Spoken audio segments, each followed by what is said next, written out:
মরহুমা বেগম খালেদা জিয়া নিজে বলেছিল, আমরা সুযোগ পেলে এই সংবিধানকে আমরা ছুঁড়ে ফেলে দেব।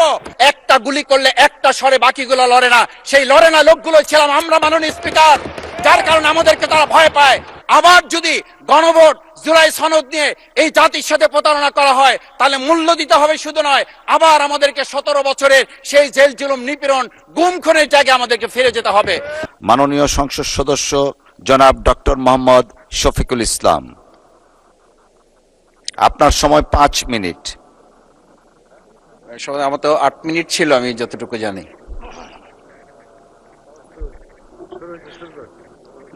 আসসালামু আলাইকুম। মাননীয় স্পিকার, আপনাকে ধন্যবাদ।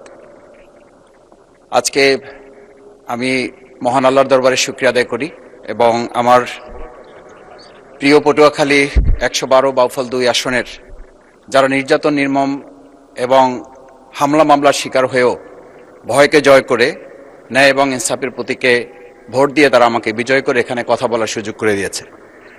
মাননীয় স্পিকার, আপনি জানেন আজকে আমরা যখন এখানে দাঁড়িয়ে কথা বলি তখন আমাদেরকে এটা ভাবতে হচ্ছে যে আমরা কথা বলতে গিয়ে আবার বিগত 17 বছরের কোনো একটা বৈষম্যের মধ্যে পড়ে যাচ্ছি কিনা। কিন্তু আমাদেরকে এটা ভাবতে হচ্ছে, আমরা যখন এখানে দাঁড়িয়ে কথা বলছি, আমাদের কথা বলার সময় শহীদ শরীফ ওসমান হাদি ইনসাফের পক্ষে কথা বলার সময় বলেছিল, আমার প্রতি যে জুলুম করবে আমি তার সাথেও ইনসাফ করতে চাই। আমরা লক্ষ্য করেছি এই সরকার প্রতিষ্ঠিত হওয়ার পর শরীফ ওসমান হাদির ব্যাপারে তার বিচারে কতটুকু কার্যকারিতা নিয়ে এসেছে তা আমরা এখন পর্যন্ত জানতে পারিনি। আমার মনে হয় আমরা সংবিধান নিয়ে ঘাটাঘাটি করতে করতে যদি সংবিধানই আমাদের রক্ষা করতে পারত, তাহলে সংবিধান আমাদেরকে বলে দিত যে আমাদের সেদিন বালু ট্রাক সরানোর ক্ষেত্রে সংবিধানের পৃষ্ঠা আমাদেরকে খুঁজতে হতো। সংবিধান যদি আমাদেরকে রক্ষা করতে পারত, তাহলে 72-এর সংবিধানের আলোকে আজকে আমাদের এখানে থাকার কথা না।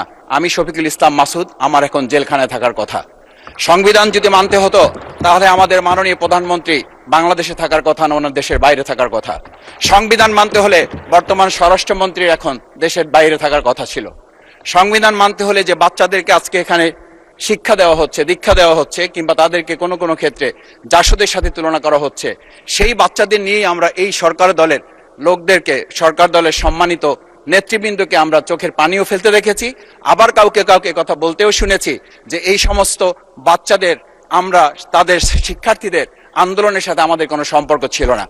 আমরা খুব লজ্জিত হই মাননীয় স্পিকার, আমাদের এই বর্তমান সময়ে আমরা যদি এটা খেয়াল করি যে আমাদের বাংলাদেশের এই বর্তমান প্রেক্ষাপটটা নতুন করে এখন যে গণভোটের যে আজকে ন্যায্যতা অন্যায্যতা, সাংবিধানিক পৃষ্ঠা, লাইন, অক্ষর, দাড়িকমা আমাদেরকে শেখানোর চেষ্টা করা হচ্ছে, যদি সেটা হতো তাহলে বাংলাদেশ জাতীয়তাবাদী দলের সম্মানিত মহাসচিব তিনি কয়েক হাজার পুলিশের বেষ্টনীর মাঝখানে একা একটা মোবাইল নিয়ে তাকে আমরা দাঁড়িয়ে থাকতে দেখেছি, তখন সংবিধান আমাদেরকে রক্ষা করতে পারে নাই।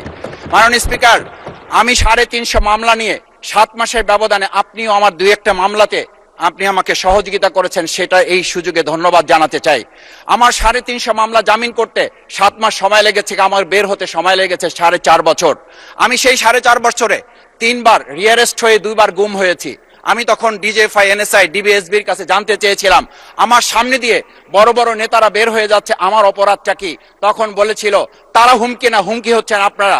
আমাদেরকে যখন শেখ হাসিনার শেষ সরকার নিষিদ্ধ করেছিল, তখন তারা 14 দল মিটিং করে বলেছিল এই জামাত শিবিরই হচ্ছে সবচেয়ে বড় সমস্যা, তাদেরকে নিষিদ্ধ করলে এই আন্দোলন থেমে যাবে।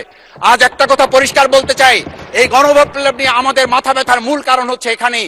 শেখ হাসিনা আমাদেরকে যথার্থ টার্গেটটা করেছিল, সেই টার্গেটের মূল লক্ষ্য ছিলাম আমরা। আমাদেরকে বলা হয়েছিল একটা গুলি করলে একটা সরে বাকিগুলো লড়ে না, সেই লড়ে না লোকগুলো ছিলাম আমরা, মাননীয় স্পিকার। যার কারণে আমাদেরকে তারা ভয় পায়। আমরা এখন বর্তমান সময় ভিডিও দেখতে পাই যে শেখ হাসিনা বাইরে থেকে বলেছিল আমরা এই দলকে ভোট দিতে বললাম, আর সেই দল আমাদের সাথে আবার বিশ্বাসঘাতকতা করেছে। আমরা সেই শেখ হাসিনার বক্তব্য শোনার পর আমরা কাউকে আজকে এখানে বলতে শুনি নাই শেখ হাসিনার ওই বক্তব্য সঠিক নয়।